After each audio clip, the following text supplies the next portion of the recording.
Hi guys, today I am going to teach you about the first chapter of English grammar of class 10th, part of sentence. In this chapter, we should to learn letter, word and sentence and predicate subject. First of all, we should to learn what is letter. Letter is the smallest unit of word. As you know that there is 26 letter in alphabet.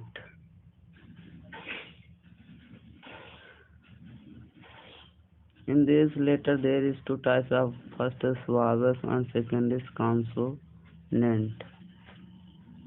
तो जानते हैं English में जो है अंग्रेजी भाषा में कुल 26 अक्षर होते हैं जो दो भागों में विभाजित होते हैं। पहला वावल जिसको हिंदी में स्वर कहते हैं और दूसरा कॉन्सोनेंट। वावल्स 5 होते हैं ए ई आई ओ यू एंड कॉन्सोनेंट इन पांचों के अलावा जितने भी अक्षर होते हैं वो सभी कॉन्सोनेंट होते हैं। What is vowel?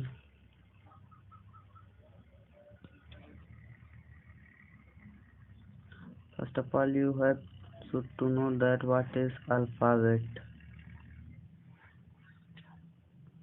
Alphabet. A group of all letters is called alphabet.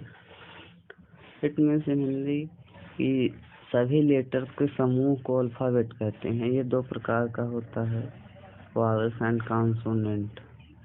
Vowels किसे कहते हैं?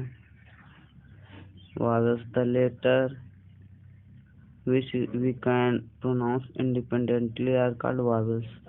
वो अक्षर जिनका हम उच्चारण स्वतंत्र रूप से कर सकते हैं उनको vowels कहते हैं, जैसे ए आई ओ यू। और हो गया दूसरा कॉन्सोनेंट, को हम इरेज कर देते हैं तो आपको अच्छे से दिखेगा।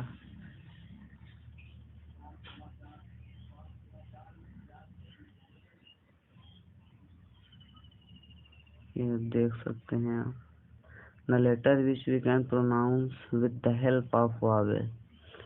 वो अक्षर जिनका हम उच्चारण स्वर की सहायता से करते हैं उनको जो है कॉन्सोनेंट कहते हैं। जैसे हम कोई अक्षर लिखें वावल्स को छोड़ के, आर हो गया तो उसमें अ का उच्चारण निकलता है। इस प्रकार हम जो है प्रोनाउंसिएशन में वावल्स का हेल्प लेना पड़ता है कॉन्सोनेंट में। So comes to the next topic.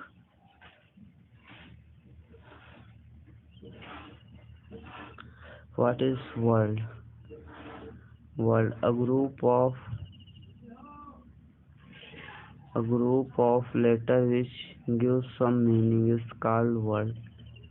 अक्षरों का वह समूह जो जिसमें कुछ अर्थ निकले।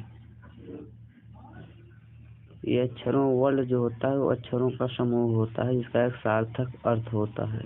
ये दो प्रकार का होता है, meaningful word and meaningless word. Meaningful word होता है जिसका कुछ अर्थ निकले, या मीनिंगलेस वर्ड वह वर्ड होता है जिसका कुछ अर्थ न हो। आप देख सकते हैं जैसे मीनिंगफुल वर्ड हो गया एप्पल हो गया, मैंगो हो गया, मैन हो, इसका कुछ अर्थ निकल रहा है, it gives some meaning, but you can see that in meaningless word, the word which cannot give meaning is called meaningless word. वो शब्द या वो सेंटेंस बना ही कर सकते हैं वो शब्द जिसका कुछ अर्थ न हो। हम अगली ओर चलते हैं, अगले topic sentence. What is sentence? A group of words which express complete sentence is called sentence. शब्दों का वह समूह जिसका जो है पूर्ण सेंस निकले, पूर्ण रूप से सेंस निकले, उसको हम वाक्य कहते हैं। जैसे मान लीजिए कि Ram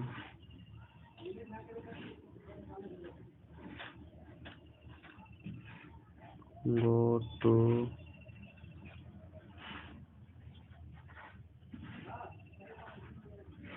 market. So you can see that here this sentence give meaning means Ram बाजार जाता है. यहाँ पर अर्थ निकल रहा है.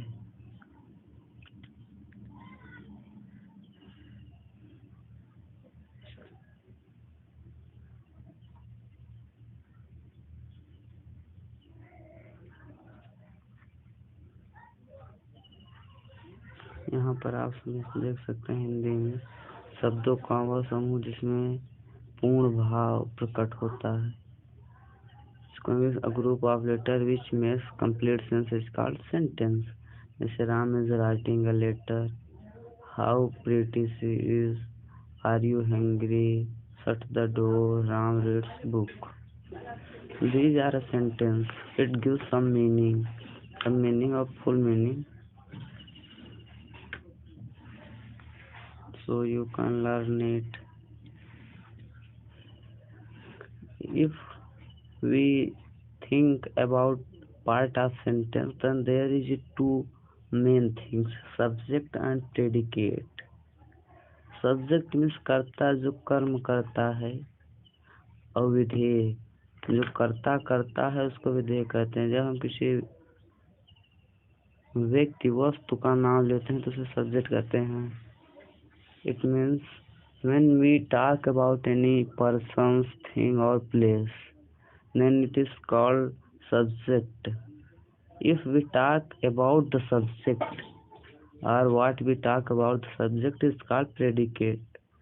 For example, Mohan laugh.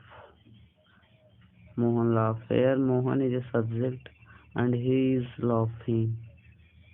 So Mohan is subject and what is he doing? He is laughing. So laugh is predicate. Next example, Geeta reads. Geeta is subject and what is Geeta doing? Geeta is reading. So read is predicate. Part of sentence, qualifier, main verb or head verb. Main verb or head verb. Qualifier, determiner, adjective and adjectival phrase.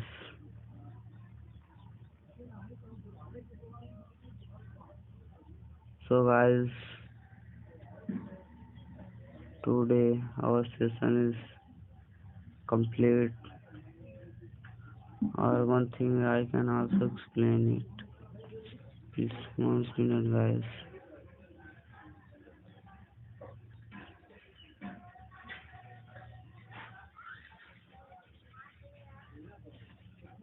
Subject and predicate.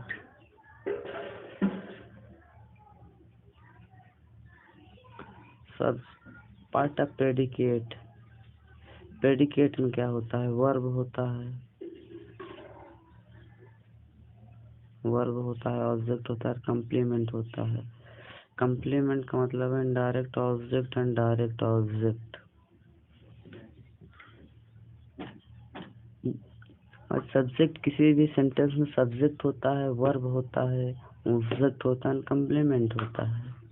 तो subject के अलावा जो भी बचता है are called predicate. Subject को समझने के लिए निम्नलिखित टेबल को ध्यानपूर्वक पढ़ें.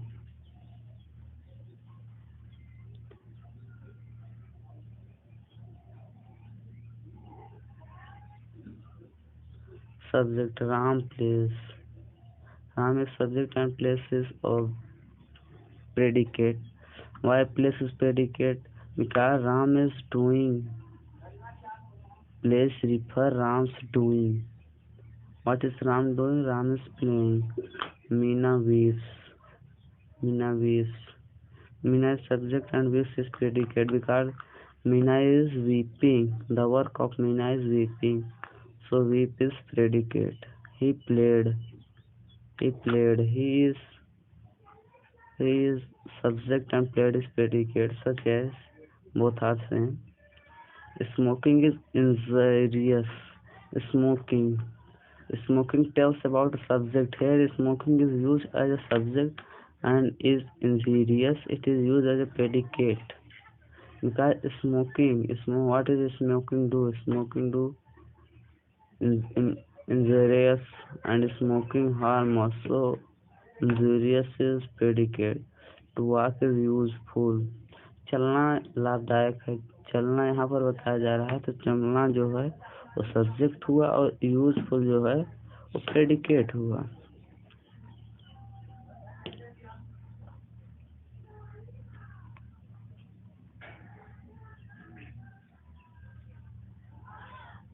These are table which are very helpful. You can also find it in your book, so learn it. Thank you guys for seeing. Okay, now today's session is finished.